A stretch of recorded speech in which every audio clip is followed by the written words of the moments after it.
کہ عورت کو کیسے اپنے مرد کی اطاعت کرنی ہے، کس حد درجے کی تعظیم کرنی ہے اس کے.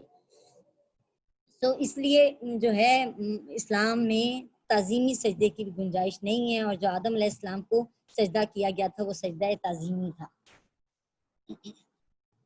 اچھا جی، آگے ہم نے پڑھا ہے لی آدم فسجدو، بس انہوں نے سجدہ کیا الا ابلیس، سوائے ابلیس کے سب نے سجدہ کیا. یہاں پہ میں آپ کو سورہ سعد کی آیت نمبر 74 ہے جو سنا رہی ہوں کہ اللہ تعالیٰ نے فرمایا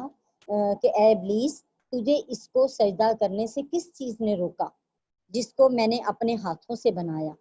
آیا تو نے اب تکبر کیا ہے یا تو پہلے سے ہی متکبرین میں سے تھا؟ اس نے کہا میں اس آدم سے بہتر ہوں، تو نے مجھے آگ سے پیدا کیا اور اس کو مٹی سے پیدا کیا. میں نے سورہ سعود کی آیت آپ کو سنائی ہے جو بعد میں ہم پڑھیں گے انشاءاللہ تعالی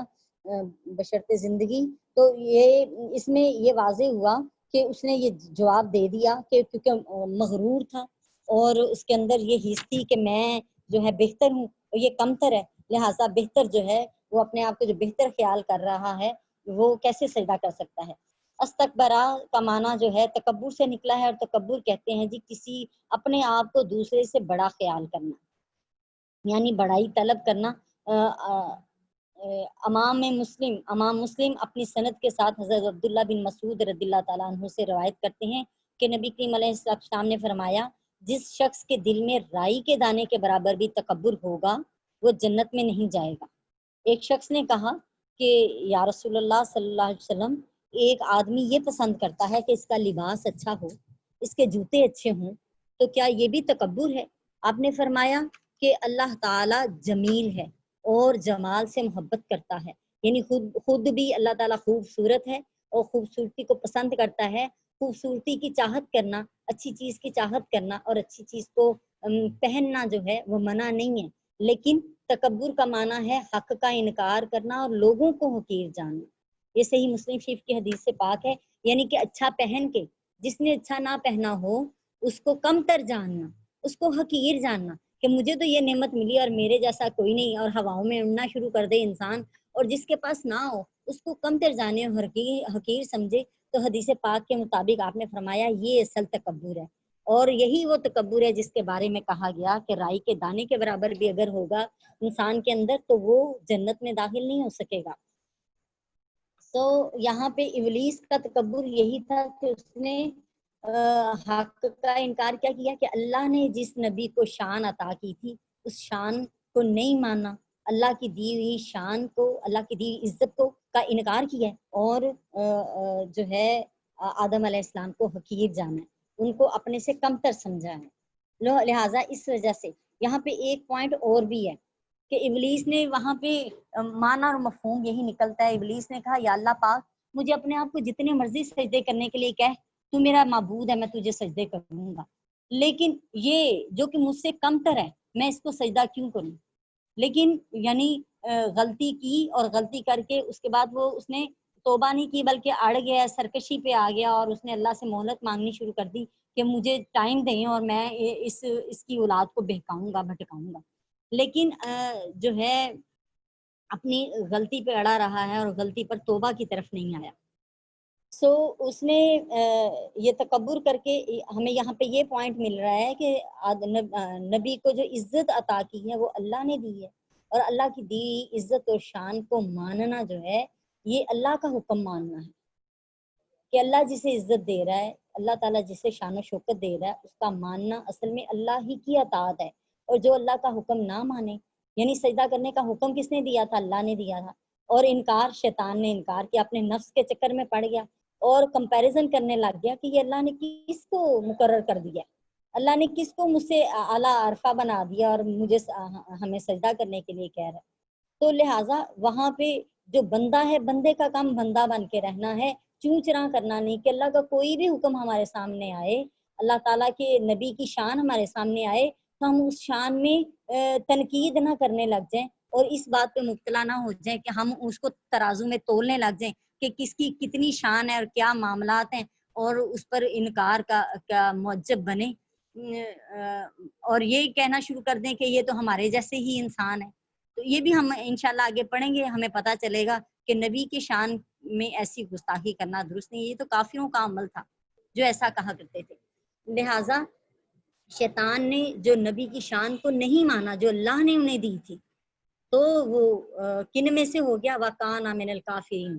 تو وہ کافروں میں سے ہو گیا، انکار کرنے کے سبب اور تکبر کرنے کے سبب۔ انکار کس کا کیا جی؟ اللہ کا انکار کیا، حق کا انکار کیا، اور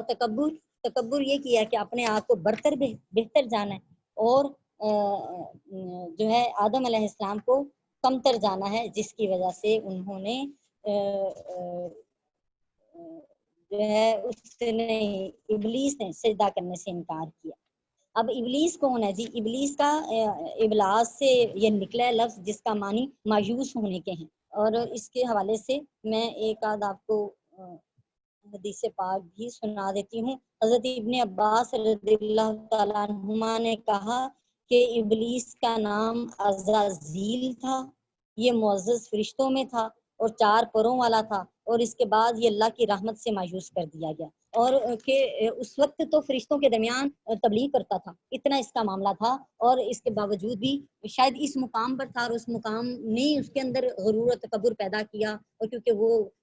آگ سے بنایا گیا تھا، اور مختلف جگہوں پہ اس حوالے سے بھی آیا کہ قرآن پاک میں سورہ کہف میں آیا کانا من الجنی، کہ یہ جنوں میں سے تھا، اور جنات کی صفت ہے کہ وہ ان کی نسل بڑھتی ہے، آگے چلتی ہے، اور جو ہے فرشتے جو ہیں ان کی نسل نہیں چلتی، نہ ان کی شادیاں ہیں نہ ان کی نسلیں بڑھتی ہیں۔ اور اس کے علاوہ اللہ تعالیٰ ارشاد فرماتے ہیں سورہ التحریم میں کہ فرشتے اللہ تعالیٰ کی نافرمانی نہیں کرتے، اور لیکن ابلیس نے اللہ تعالیٰ کی نافرمانی کی ہے۔ ایک اور حدیث پاک میں ہے، امام مسلم نے بیان کی ہے اس کو، کہ فرشتوں کو نور سے پیدا کیا گیا ہے اور شیطان کو نار سے یعنی آگ سے پیدا کیا گیا۔ اچھا جی، اس کا اب اگلا حصہ ہم پڑھتے ہیں۔ باجی جان جو ابلیس تھا وہ جن تھا یا پھر وہ فرشتہ تھا؟ ابلیس جو تھا وہ یہاں پہ میں آپ کو یہ بتاتی ہوں کہ کچھ فرشتے جو تھے ان کو اللہ تعالیٰ نے نار سے پیدا کیا تھا، یعنی آگ سے پیدا کیا تھا کچھ فرشتوں کو، اور کچھ فرشتوں کو، باقی جتنے فرشتے تھے ان کو نور سے پیدا کیا گیا تھا، اور ابلیس انہی میں سے تھا جو کہ نار سے پیدا باجی جی جی جی باجی جی آپ ایک دفعہ بتا سکتی ہیں حضرت اما حوا کو کیسے پیدا کیا گیا تھا؟ جی میں آپ کو بھی بتانے لگی ہوں، ہم اگلی آیت پڑھیں گے پھر اس طرف ہم آتے ہیں۔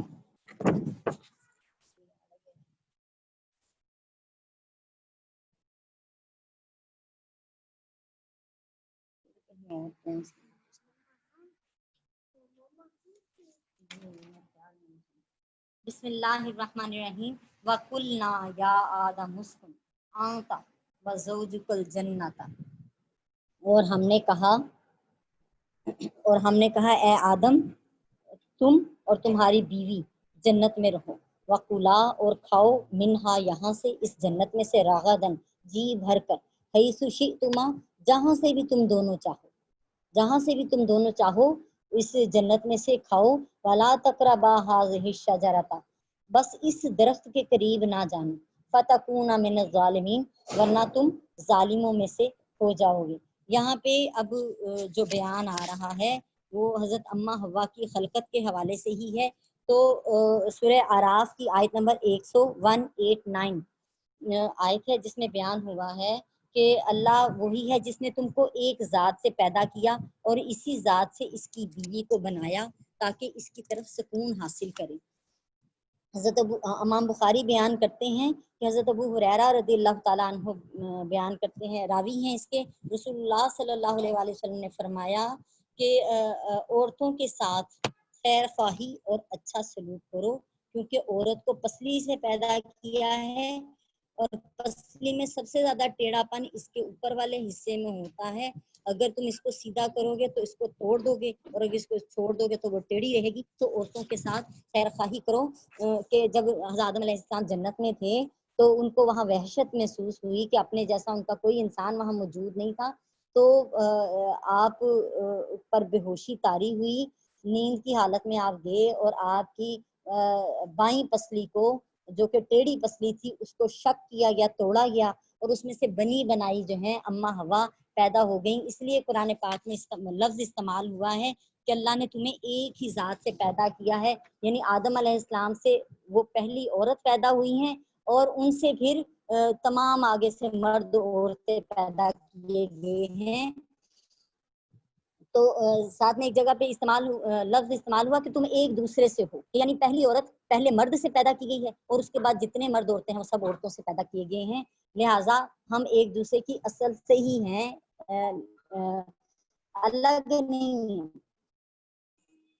تو کیوں پیدا کی؟ اس لیے تاکہ آپ کو سکون ملے، یعنی عورت میاں بیوی کا تعلق سکون کا باعث ہے، نہ کہ ایک دوسرے کو مقابلہ کرنے کا یا ایک دوسرے کے ساتھ نیست و نابود کرنے کا نہیں ہے، نہ ہی مقابلہ بازی کا، بلکہ ساتھ دینے کا اور سکون دینے کا ہے۔ کہا بیوی ایسی ہو کہ مرد اس کی طرف دیکھے تو اس کو سکون محسوس ہو اور وہ خوش ہو کر مسکراتے ہوئے اس کا استقبال کرے۔ اللہ تعالی ہمیں سمجھنے کی اور عمل کی توفیق عطا فرمائے۔ اچھا جی، آپ کا نام حوا اس لیے رکھا گیا تھا کہ ان کو زندہ شخص سے پیدا کیا گیا تھا، اس لیے آپ کا نام حوا رکھا گیا تھا کہ زندہ شخص سے پیدا کی گئی۔ اچھا جی، بسم اللہ الرحمن الرحیم۔ تو ان کو پھر ایک درخت کے بارے میں کہا گیا، جنت میں آزمائش تھی جو شجر ممنوع تھا، اس کے بارے میں 3 روایات ہیں۔ ایک کہتے ہیں جی زیتون کا درخت تھا، دوسرا کہتے ہیں گندم کا تھا، تیسرا کہتے ہیں انگور کا تھا، لیکن یہ صرف روایات ہی ہیں کیونکہ نہ کسی سند صحیحہ سے یہ ثابت ہے اور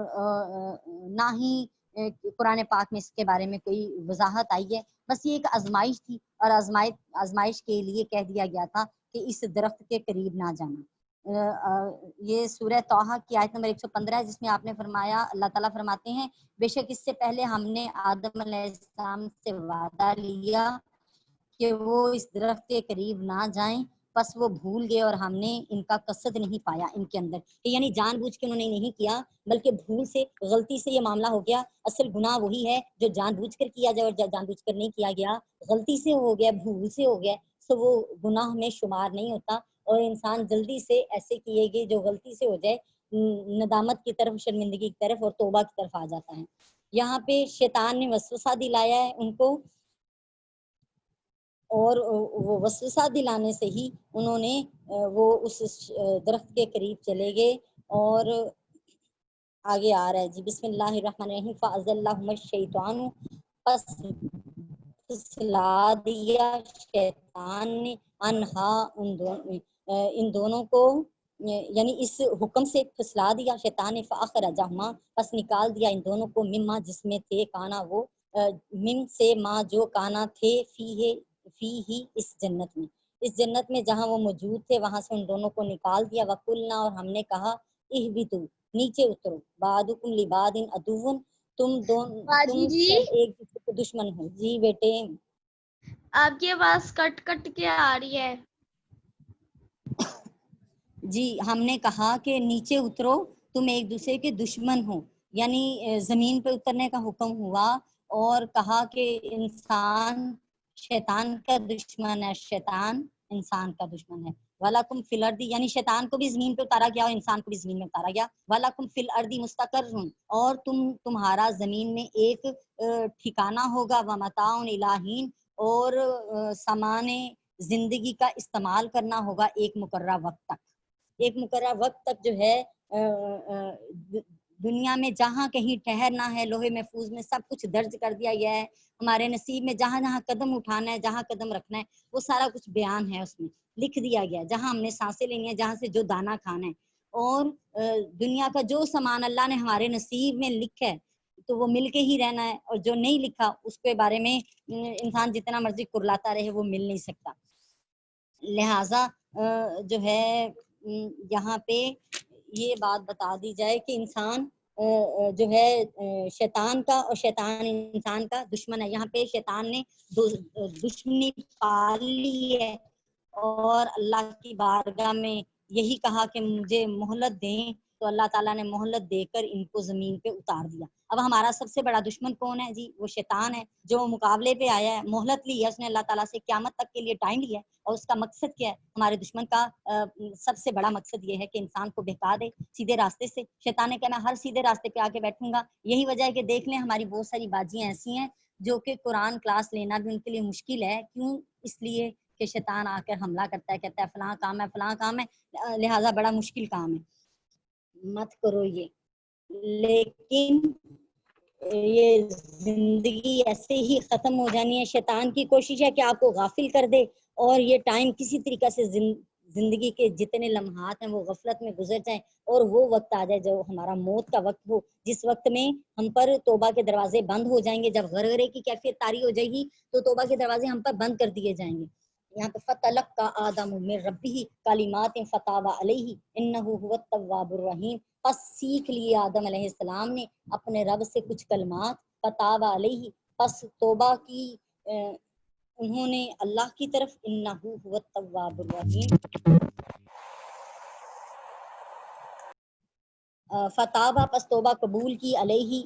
آدم علیہ السلام کی، انہ بے شک وہ اللہ ہی ہوا وہی توبہ قبول کرنے والا، التواب الرحیم،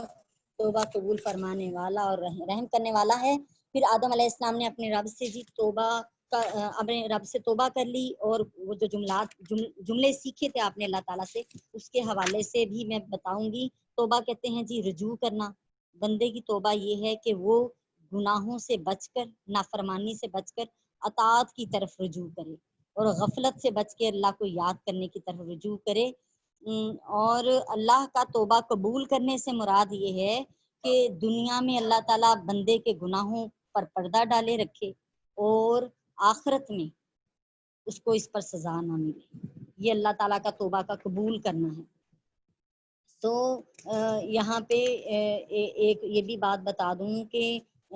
دو طرح کے حقوق ہیں، ایک حقوق اللہ ہیں، ایک حقوق العباد ہیں. اللہ تعالیٰ نے فرمایا کہ میں جس کے لیے چاہوں گا اپنے حقوق معاف کر دوں گا، لیکن جو حقوق العباد ہیں وہ تب تک معاف نہیں ہوں گے جب تک بندہ اس گناہ کو معاف نہیں، اس غلطی کو معاف نہیں کرے گا، یعنی جس کے بارے میں وہ زیادتی ظلم کیا گیا ہوگا.